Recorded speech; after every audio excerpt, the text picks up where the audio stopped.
విద్యార్థులకు విద్యాబుద్ధులు నేర్పాల్సిన ఓ ఉపాధ్యాయుడు నరరూప రాక్షసుల్లా ప్రవర్తించారు.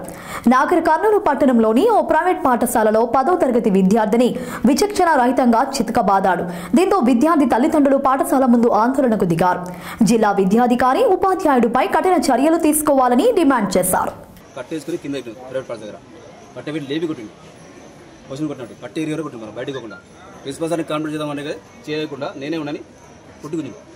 కట్టి రిగిపోయింది సార్. ఈ దాంట్లో ఫొటోస్ ఉన్నాయి, చూపిస్తారు.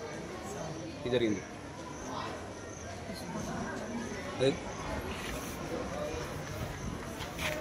సార్ ఇది కొట్టినా కూడా దెబ్బలు కావు, అది కొట్టినట్టు సార్. పవన్ సార్ 2 కాలం కూడా అదే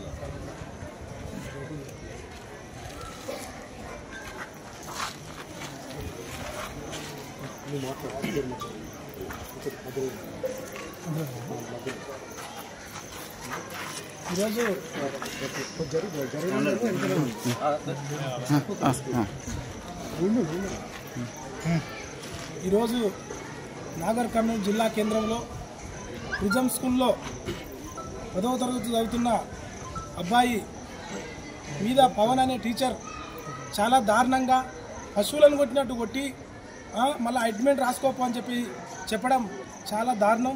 పిల్లలను అట్లా కొట్టడం సరైనది కాదు.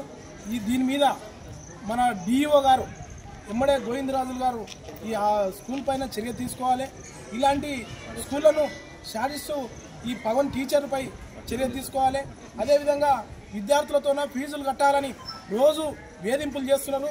ఈ కనీసం ఈ స్కూలు ప్రమాణాలకు సరిగా గవర్నమెంట్ పర్మిషన్కు సరిగా ఉడకంగా నిబంధనలకు విరుద్ధంగా ఉంది. దీనిపైన జిల్లా అధికారులు, కలెక్టర్ కానీ, డిఈఓ కానీ, ఉన్నతాధికారులు చర్యలు తీసుకొని విద్యార్థులందరికీ, తల్లిదండ్రులందరికీ న్యాయం చేయాలని చెప్పేసి ప్రెస్లో ముఖ్యంగా మేము తెలియజేస్తున్నాం. కేవీపీఎస్ జిల్లా అధ్యక్షుడు, నా పేరు